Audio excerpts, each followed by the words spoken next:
तो चलिए बात करते हैं मार्केट की सबसे बड़ी, सबसे चर्चित खबर की, यानी एनएसई के आईपीओ की। इस पर हमने एक पूरा विश्लेषण किया है, ये समझने के लिए कि आखिर इसके इर्द-गिर्द इतनी हलचल क्यों है। और ये सारा बज़, ये सारी एक्साइटमेंट शुरू हुई सेबी चेयरमैन के एक बयान से। उन्होंने संकेत दिए कि एनएसई आईपीओ को बहुत जल्द एनओसी यानी हरी झंडी मिल सकती है। और बस इस एक खबर ने पूरे बाजार में जैसे एक नई जान फूंक दी। तो सवाल ये उठता है कि ये 5 लाख करोड़ का आंकड़ा असल में कितना बड़ा है। चलिए इसे थोड़ा पर्सपेक्टिव में रखते हैं और इंडियन स्टॉक मार्केट के हिसाब से समझते हैं। तो जरा सोचिए, जिस दिन एनएससी लिस्ट होगा, इसका साइज इसे सीधा सीधा इंडिया की टॉप 10 या शायद टॉप 12 कंपनियों की लीग में खड़ा कर देगा। मतलब ये सेंसेक्स की कई बड़ी बड़ी दिग्गज कंपनियों से भी बड़ा होगा। ये है इसके स्केल की ताकत। तो ठीक है, साइज तो समझ आ गया, पर अब आते हैं सबसे अहम सवाल पर, इसका वैल्यूएशन। क्या ये महंगा है या फिर इसकी कीमत सही है? इसे समझने के लिए हमने एनएसई की तुलना बाकी एक्सचेंजों से की है।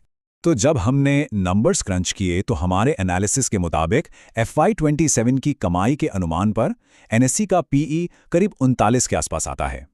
अब अगर हम इसे बीएसई या एमसीएक्स जैसे दूसरे इंडियन एक्सचेंजों के बगल में रखें तो ये वैल्यूएशन काफ़ी कॉम्पिटिटिव लगता है, मतलब हद से ज़्यादा महंगा नहीं है।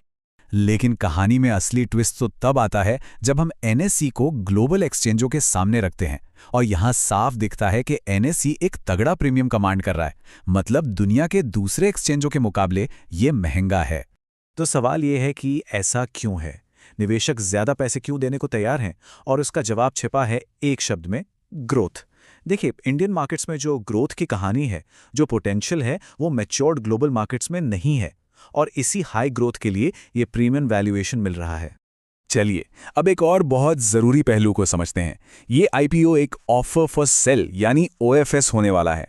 इसका सीधा मतलब है कि कंपनी कोई नए शेयर्स इशू नहीं कर रही, बल्कि जो इसके मौजूदा शेयर होल्डर्स हैं वही अपना हिस्सा बेच रहे हैं।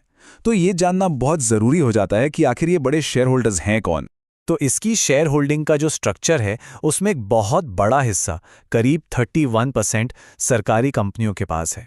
इसमें देश के बड़े बड़े सरकारी बैंक और इंश्योरेंस कंपनियां शामिल हैं।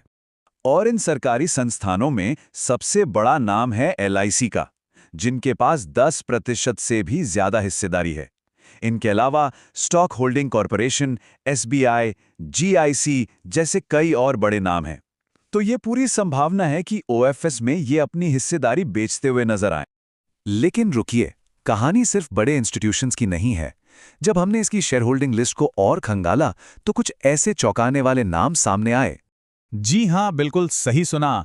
इस लिस्ट में सिर्फ मार्केट के दिग्गज जैसे रेखा झुनझुनवाला और आर के दमानी ही नहीं, बल्कि क्रिकेट के भगवान कहे जाने वाले सचिन तेंदुलकर और बॉलीवुड के किंग खान शाहरुख खान भी एनएसई के शेयर होल्डर हैं।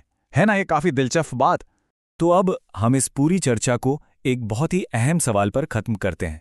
सवाल ये है कि जब भी आईपीओ आता है तब हमारी अपनी स्ट्रैटेजी क्या होनी चाहिए? क्या इसे सिर्फ लिस्टिंग गेन के लिए देखना है या फिर इसे एक लॉन्ग टर्म इन्वेस्टमेंट के तौर पर अपने पोर्टफोलियो का हिस्सा बनाना है? सोचिएगा ज़रूर।